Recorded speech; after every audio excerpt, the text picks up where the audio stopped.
मैं कन्हैया झा आज आपदा प्रबंधन विषय पर डिटेल में डिस्कस करेंगे। आपदा प्रबंधन जीएस पेपर 3 का एक बहुत इम्पोर्टेंट एंड वाइटल पार्ट है। हर साल यहाँ से एटलीस्ट 4 क्वेश्चन बनते हैं। 2 क्वेश्चन हम देखते हैं शॉर्ट आंसर फॉर्म में और 2 क्वेश्चन लॉन्ग आंसर फॉर्म में बनते हैं। ये टॉपिक बहुत आसान होता है, बस थोड़े बहुत अगर हमने कॉन्सेप्ट को समझ लिया और प्रिपेयर अच्छे तरीके से कर लिया तो नो डाउट इसमें हम 55 to 65% मार्क्स स्कोर कर सकते हैं। तो इस पूरे सेशन में मैं आपदा प्रबंधन से जुड़े हुए उन सब डायमेंशंस को कवर करूंगा जो आपको एग्जाम में हेल्प कर सकता है। तो शुरू करते हैं। सबसे पहले आपदा प्रबंधन विषय की बारीकियों को समझें। आपदा प्रबंधन तो जीएस पेपर 3 में ये पूरा टॉपिक आता है और हर साल इससे हम देखते हैं कि एटलीस्ट 4 क्वेश्चन बनते हैं। अब आते हैं हम लोग कि क्वेश्चन किस तरह से बन रहे हैं और हमें कहाँ तक इसे कवर करने की ज़रूरत है। तो देखो, जो पिछले पैटर्न है उससे ये बात साफ क्लियर हो रहा है कि इन्होंने आपदा प्रबंधन के संकल्पनात्मक पार्ट को तो रखा ही है, साथ में भारत में जो आपदाएं बार बार आ रही हैं, जैसे हमारा चक्रवात प्रभावित क्षेत्र है, हम लैंडस्लाइड हर साल फेस कर रहे हैं, तो इनसे जुड़े हुए आपदाओं को पूछा जा रहा है। चाहे अर्बन फ्लड का इश्यू हो, रिसेंटली दिल्ली में जो हुआ वो सब जानते हैं हम लोग उसके बारे में, इवन सिविल एस्पायरेंट की उसमें डेथ हो जाती है। तो इस तरह से जो आपदाएं हो रही हैं उनसे जुड़े हुए प्रश्न यूपीएससी लगातार पूछ रहा है और यहाँ कुछ ही टॉपिक हैं जिन पर बार बार प्रश्न आ रहे हैं। तो अगर हम लोग एक बार आपदा प्रबंधन के विषय क्षेत्र को देखें तो इस विषय के बारे में बहुत अच्छी समझ हमारी विकसित हो सकती है। हम लोग इस विषय पर बहुत अच्छा प्रिपरेशन कर सकते हैं। तो विषय क्षेत्र जो इसका है उसमें हमें 2 बड़े भाग मिलते हैं।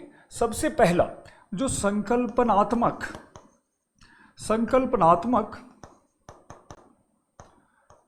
क्षेत्र है उस पर काम करने की जरूरत है, मतलब कॉन्सेप्चुअल पार्ट जो है हमारे उसको समझना है। और दूसरा जो फोकस रहता है वो रहता है विभिन्न प्रकार की आपदाओं पर। यही 2 पार्ट हम लोग करेंगे और इसी से क्लियर हो जाएगा जो डिजास्टर है ये पूरा टॉपिक। देखो, संकल्पनात्मक या जो संगठनात्मक है, इसी में हम संगठनात्मक इंस्टीट्यूशनल फ्रेमवर्क को भी शामिल करेंगे। तो जो हमारे प्रश्न आए हैं अगर उनको देखें तो प्रश्न संकल्पना जैसे आपदा क्या है, सुभेद्यता कितने तरह के होते हैं। सुभेद्यता का मतलब हुआ वल्नरेबिलिटी, आप कितने आपदा से ग्रसित हो सकते हैं, इसी डिग्री को सुभेद्यता कहते हैं। जैसे हम लोग नदियों के किनारे रहेंगे तो निश्चित तौर पर जब बाढ़ आएगा तो बाढ़ का पानी हमारे घरों में घुसेगा।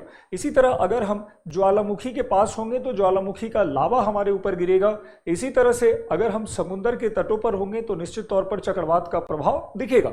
तो यहाँ सुभेद्यता पर प्रश्न आ चुके हैं। इसी तरह अगर हम आए आगे तो इसके जो और डायमेंशंस हैं, जैसे रिस्क या जोखिम क्या होता है, रिस्क या जोखिम क्या होता है, इस पर भी प्रश्न दिखे हैं। Again disaster risk reduction DRR, ये कॉन्सेप्ट भी चर्चा में रहा। अब आते हैं हम लोग कि संगठनात्मक, इसमें क्या क्या हमें पढ़ने की जरूरत होती है। तो संगठनात्मक क्षेत्र में जब हम देखते हैं तो देखो, आपदाओं के बारे में पहले कोई विशेष समझ नहीं थी। हम एक आपदा प्रभावित राज्य हैं, हमारे यहाँ हर साल कम से कम 100 आपदाएं तो आ ही जाती हैं, चाहे वो बाढ़ हो, सूखा हो, चक्रवात हो या जो हमारा लैंडस्लाइड है, वो कहीं बादल फट रहे हैं, कहीं पर फॉरेस्ट फायर के कंडीशंस बन रहे हैं। इसके बावजूद हमारे कॉन्स्टिट्यूशन में आपदा को लेकर कोई खास क्लॉज नहीं था, क्योंकि उस समय इस तरह की कोई समझ ही नहीं थी। पहले ये माना गया कि आपदा एक ऐसी घटना है जो कभी कभार आती है और हम इसके लिए कितने भी तैयार हो जाए हम इसमें कुछ भी नहीं कर सकते। लेकिन जैसे जैसे समझ बनी और खासकर जब अंतर्राष्ट्रीय समुदाय 1990 के बाद अपने नए नए कन्वेंशंस के साथ आता है, योकोहामा डिक्लेरेशन पास हुआ, तो यहाँ पर ये बात आई कि देखो, आपदा कम आपदा को रोका तो नहीं जा सकता है, लेकिन अगर हम उसके लिए पहले से तैयार रहें, अपने आप को सुरक्षित रखें और हमारी संरचनाएं बहुत सुदृढ़ हों, तो हम आपदाओं के प्रभाव को कम कर सकते हैं। तो इस नीति को कहा गया डिजास्टर रिस्क रिडक्शन, और डिजास्टर रिस्क रिडक्शन को लेकर ही आगे हम देखते हैं कि Yokohama framework, Sendai framework, even Hyogo framework जैसी चीज़ें सामने आई। तो DRR का कॉन्सेप्ट हमेशा से महत्वपूर्ण रहा है। आते हैं जब अंतर्राष्ट्रीय स्तर पर इस तरह की बातें होने लगी, उसके बाद भारत में भी एक बहुत बड़ी आपदा आई जो 26 दिसंबर 2004 की सुनामी थी। जब सुनामी आती है तो हम देखते हैं कि लगभग भारत का हर पूर्वी तटीय राज्य प्रभावित हुआ। लगभग 10 लाख से ज़्यादा लोग किसी न किसी रूप में सुनामी से प्रभावित थे, और अब तक की ये सबसे बड़ी त्रासदी भारत में खासकर 21वीं शताब्दी में मानी गई। तो उसके बाद हमारी सरकार ने पहल करते हुए नेशनल डिजास्टर मैनेजमेंट एक्ट को इनैक्ट किया 2005 में, और जैसे ही हमारा राष्ट्रीय आपदा प्रबंधन अधिनियम बना, हम देखते हैं कि हमारे पास एक त्रिस्तरीय ढांचा आ गया। राष्ट्रीय स्तर पर प्रधानमंत्री के नेतृत्व में हमारा राष्ट्रीय आपदा प्रबंधन आयोग है जो काम करता है, नेशनल डिजास्टर मैनेजमेंट अथॉरिटी है। राज्य स्तर पर मुख्यमंत्री इसके अध्यक्ष होते हैं, जबकि जिला स्तर पर DM साहब जो डिस्ट्रिक्ट डिजास्टर मैनेजमेंट अथॉरिटी हैं उसके अध्यक्ष होते हैं। तो संगठनात्मक स्तर पर अगर हम देखें तो हमें जो राष्ट्रीय आपदा प्रबंधन अधिनियम है इस पर काम करने की ज़रूरत है, और इस आपदा प्रबंधन अधिनियम से जुड़े हुए जो भी आयोग हैं, जो भी संस्थाएं हैं, उन पर भी विशेष ध्यान देने की जरूरत रहती है। खासकर जो हमारा NDMA है, नेशनल डिजास्टर मैनेजमेंट अथॉरिटी, ये हर एक आपदाओं पर अपने रिपोर्ट पब्लिश करता है। और यहाँ ये जानकर बड़ा आश्चर्य होगा कि देखो, कई बार तो ऐसा हुआ कि UPSC ने सीधा पूछ दिया कि नेशनल डिजास्टर मैनेजमेंट अथॉरिटी के रिपोर्ट को आप साथ में बताइए और बताइए कि किस तरह से इस आपदा को कम किया जा सकता है। भूकंप के संदर्भ में ऐसे क्वेश्चन बने हैं पास्ट में। तो ये संगठनात्मक और जो हमारा संकल्पनात्मक है, इनको तो तैयार करना ही है, साथ में इसी बेसिक में अगर तैयार करना है तो वो है अंतर्राष्ट्रीय संधियां या समझौते या अभिसमय। कॉन्वेंशन को हिंदी में कहा जाता है अभिसमय। तो देखो, आपदा को लेकर जैसे जैसे अंतर्राष्ट्रीय स्तर पर जानकारी बढ़ी, लोगों की समझ बढ़ी, तो ये बात तो तय हो गया कि हम आपदा को नहीं रोक सकते हैं, लेकिन उससे होने वाली जो घटनाएं हैं, जो नुकसान है, जो क्षति है, उनको कम किया जा सकता है। आप देखो एग्जाम्पल कितने अच्छे हैं कि 1999 में जब भारत में एक चक्रवात आया जिसका नाम सुपर साइक्लोन था उड़ीसा में, हम देखते हैं लगभग 10,000 से ज़्यादा लोग मर गए। लेकिन जब हमने साइक्लोन को लेकर अपनी पूर्व चेतावनी प्रणाली को मजबूत किया, लोगों को जागरूक बनाया, उनमें जो है उनको प्रशिक्षण दिया गया, उनके अपने स्किल्स को बढ़ाया गया, खासकर जब चक्रवात की सूचना लोगों को बताई गई, उसके साथ ही हमने जो कलर वाले जो हमारे जो कोड थे उनको इश्यू किया गया, ताकि अनपढ़ व्यक्ति जिसने कभी पढ़ा भी ना हो वो भी लाल रंग देखकर ये समझ जाए कि भाई आपदा आने वाली है और ये बहुत भयंकर गंभीर आपदा होगी, इससे दूर हो जाए। तो इस तरह से हम देखते हैं कि अभी समय का बड़ा योगदान रहा, और इसमें चाहे हमारा योकोहामा का अभिसमय हो या फिर ह्यूगो फ्रेमवर्क हो, या इसी साल जैसा मैंने कहा UPSC ने जो हमारा लास्ट वाला है हमारा जो सेंदाई फ्रेमवर्क, तो सेंदाई फ्रेमवर्क को भी ध्यान में रखना है। 3 बड़े फ्रेमवर्क हैं जो आपदाओं पर कार्यवाही के पूरे डिटेल को सामने रखते हैं। तो अगर हमारा ये बेसिक क्लियर हो जाता है, उसके बाद हम चलते हैं आपदा प्रबंधन के आपदाओं पर। देखो, आपदा प्रबंधन भूगोल से जुड़ा हुआ है। इवन हम देखते हैं कि जो हमारा भौगोलिक समझ है, जैसे हम मान लो चक्रवात की बात कर रहे हैं और हमें ये पता है कि चक्रवात का फॉर्मेशन कोई भूकंप जैसी घटना नहीं है। चक्रवात को पूरा विकसित होने में टाइम लगता है। पहले लो प्रेशर बना, फिर उसके आसपास हवाओं का सर्कुलेशन स्टार्ट हुआ, उसके बाद अंत में जाकर कहीं वो पूरा चक्रवात लगभग 1 हफ्ते बाद डेवलप होता है। तो अगर हम इतनी बातें जान रहे हैं तो हम प्रबंधन कर सकते हैं। कैसे? तो देखो, इसके प्रबंधन के कई सारे डायमेंशन हो सकते हैं, जैसे एक संरचनात्मक और दूसरा एक संरचनात्मक है और दूसरा एक नीतिगत हम लोग कर सकते हैं। तो स्ट्रक्चरल और पॉलिसी मेजर या फंक्शनल मेजर को हम लोग अगर रखें तो दोनों तरीके से हम आपदाओं को दुर्घटना में बनने से आपदाओं की गंभीरता को कम कर सकते हैं। तो यहाँ पर इसी आपदा प्रबंधन में हमें अब अलग अलग आपदाओं को पढ़ने की जरूरत है, और इनमें दोनों तरह की आपदाएं, जैसे प्राकृतिक आपदाएं, तो प्राकृतिक आपदाओं को अगर देखें तो यहाँ पर जैसे बाढ़ है, तो बाढ़ कई प्रकार का होता है। बाढ़ सामान्य बाढ़ भी है, नगरों में होने वाले बाढ़ भी हैं, बादल का फटना भी है। लगातार पूछा जा रहा है बादल का फटना क्यों ज़्यादा बढ़ रहा है, बादल के फटने से हम लोग बचे कैसे, इन सब पर।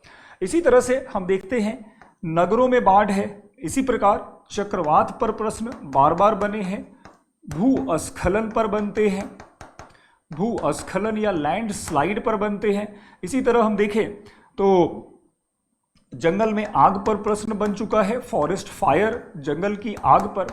मानव वाली आपदा जैसे हम देखें तो जैसे नगरों में आग लगने की घटना हुई, या इंडस्ट्रियल अनरेस्ट या क्राइसिस, औद्योगिक आपदा जैसे भोपाल गैस त्रासदी थी हमारे यहाँ पे। इस तरह की आपदाओं को अभी तक नहीं पूछा गया है। ज़्यादातर फोकस बाढ़, चक्रवात, लैंडस्लाइड, खासकर फॉरेस्ट फायर, इन्हीं पर बार बार प्रश्न बने हैं।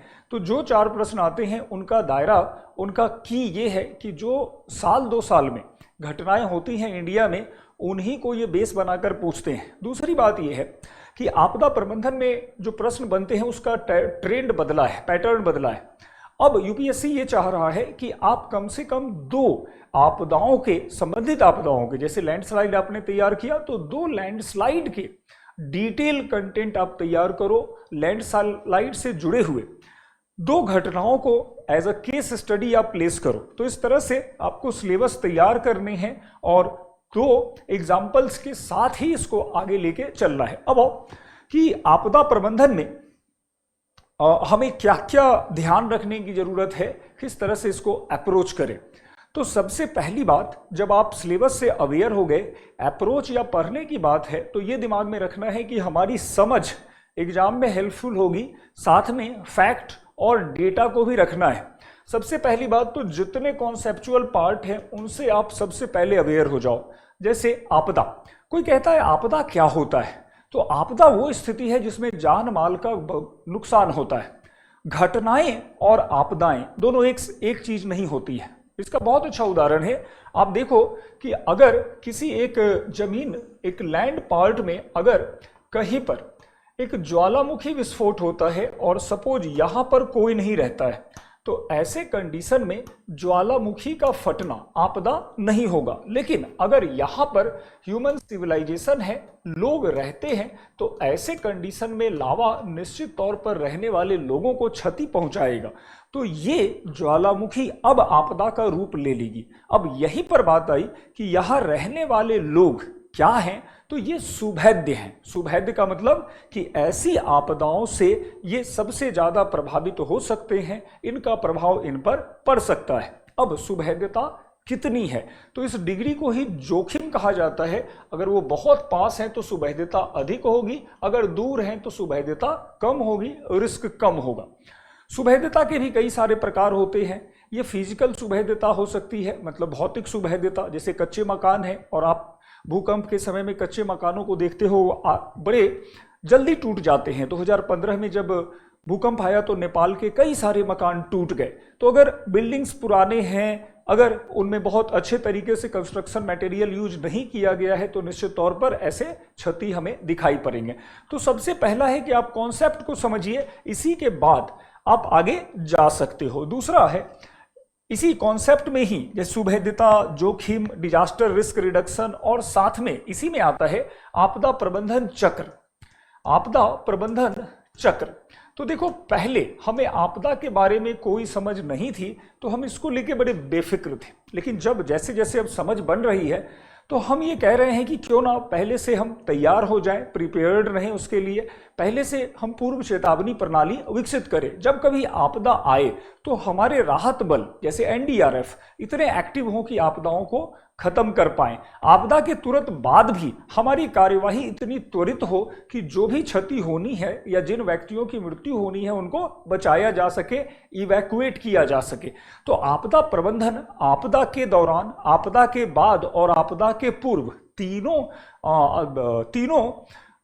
अवस्थाओं को अपने अंदर शामिल करता है और एक पूरी रणनीति के साथ सामने आता है और बताता है कि अगर इस तरह से सरकारें और संस्थाएं आपदाओं के प्रति संवेदनशील होंगी तो निश्चित तौर पर आपदाओं के प्रभाव को कम किया जा सकता है। इसके बाद संगठनात्मक में देखो, संगठनात्मक समझना बहुत जरूरी है। जब तक इंस्टीट्यूशन नहीं होगा कोई भी काम सही तरीके से नहीं हो सकता है।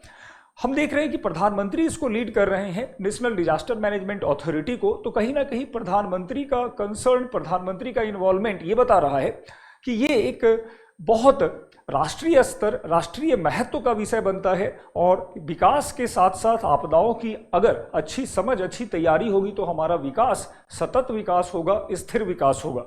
तो यहाँ पर भी फोकस करने की जरूरत है।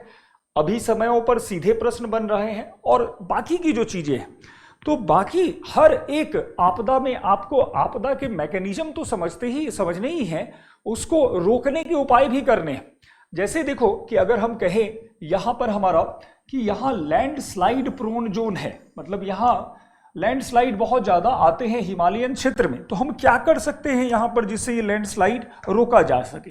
तो बहुत सिंपल चीजें हैं कि अगर आप एफॉरेस्ट्रेशन मतलब वृक्षारोपण को बढ़ावा देते हो तो कहीं ना कहीं पेड़ों की जड़ें पहाड़ की मिट्टी को रोकेगी और ये नीचे गिरने से बचा लेगी। इसी तरह से अगर हम यहाँ पर जो रिटेनिंग वाल है, रिटेनिंग वाल को हिंदी में हम लोग कह सकते हैं अवरोधक दीवाल, तो अगर ऐसे क्षेत्रों पर अवरोधक दीवाल बनाएं तो कहीं ना कहीं मलबा नीचे आने से रुक सकता है। इसी तरह से अगर हम लोग फ्रिक्शन पिलर जैसे चीज़ों का प्रयोग करें तब भी ये रुक सकता है। तो इस तरह के स्ट्रक्चरल मेजर के साथ कुछ फंक्शनल ऑपरेशनल मेजर को भी ला सकते हैं, कुछ कार्यात्मक उपाय भी कर सकते हैं। जैसे अगर लैंडस्लाइड होता है उसके कुछ कारण होते हैं, जैसे मान लीजिए ज़्यादा वर्षा हो गई तो ये ज़्यादा वर्षा की पूर्वानुमान हो सकती है और मौसम विभाग अगर इसको लोगों तक पहुंचाता है तो कहीं ना कहीं लोग अवेयर होंगे और ऐसे क्षेत्रों से वो बाहर चले जाएंगे जहां पर भूस्खलन होने की संभावना है। इसी तरह से लोगों को पहले से बताया जाए कि भाई ये पहाड़ कमजोर है, इसके पास मत जाइए, पूर्व चेतावनी प्रणाली, प्रशिक्षण, प्रिपेयर्डनेस, तो इस तरह की घटनाओं को आपदा में बदलने से रोका जा सकता है।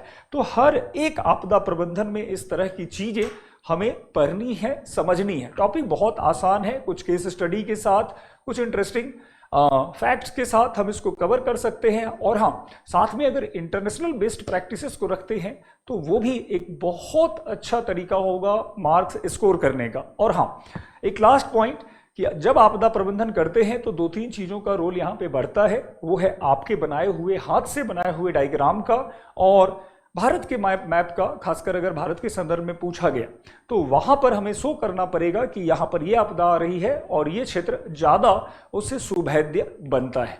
तो इन्हीं सब बातों के साथ आपदा प्रबंधन पर मेरा ये छोटा सा डिस्कशन एंड होता है और आगे आपदा प्रबंधन पर हम लोग इसी तरह से डिटेल में चर्चा करते रहेंगे।